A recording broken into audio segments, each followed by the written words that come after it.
This is Jason in Jason's Jungle, and today I'm going to be lifting some of my garlic, which is just so covered in rust I don't think it's worth leaving in. Let's go and have a look at it. As you can see, this is just covered absolutely with rust, and I don't think there's any point in leaving this in any longer. It'll just deteriorate and probably the bulb will split at the bottom.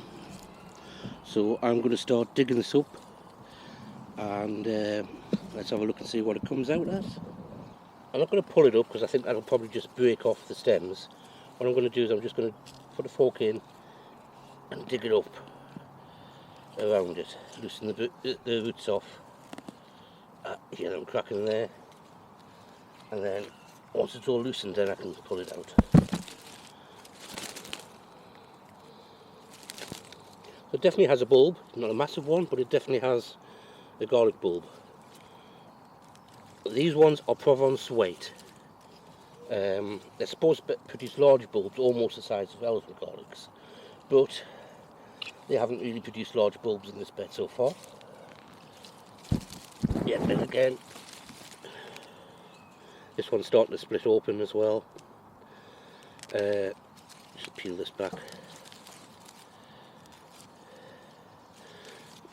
Larger than last year. Last year, my bulbs weren't the size of these stalks. In fact, my stalks weren't the size of these stalks. So I've definitely got a larger bulb than last year. Just not as large as I would like. Okay, I'm going to go and pull all these, and then I'll come back to you and show you what I've got. The garlic isn't as large as it could be. This is possibly the largest one, which if you see my hand isn't that massive.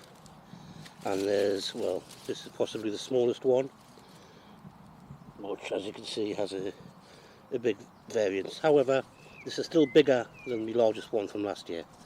So, well, disappointed it's not bigger, but I'm happy I've got something. This is another variety. I think this is something like Milkoff or Milkoff. I'll put it up underneath so you can see what it is.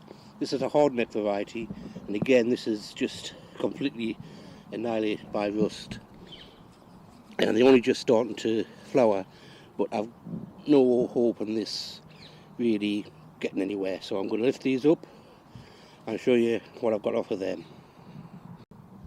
So that's them ones. They're not too bad actually. They're more uniform in size, they're reasonable size, usable.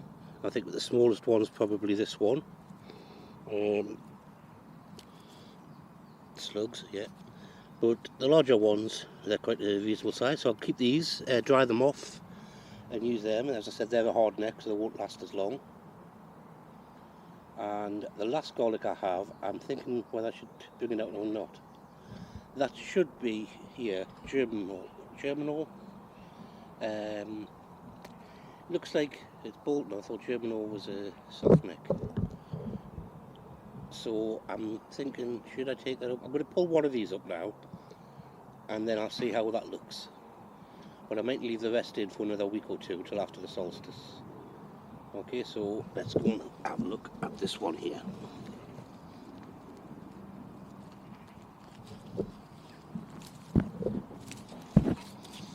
Well, that is pretty pathetic, so I'll leave the rest of them in. That's probably not even worth using. So I'm just going to leave them in for another week or two, and I'll clear them off later on. Okay, so that's my garlic harvest. I've got some elephant garlic, but I'm leaving them again for a while.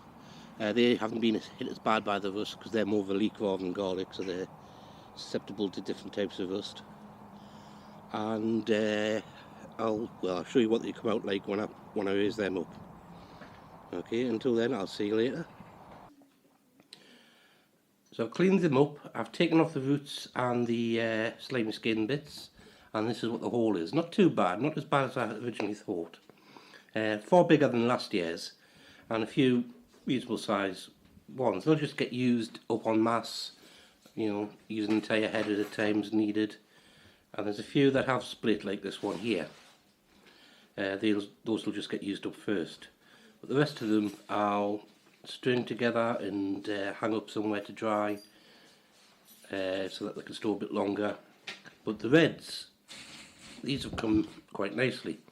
They're far more uniform, and I'm chuffed with them. I'll grow them again, but I guess I'll be looking for varieties that work better with, a bit more immune to rust for next year.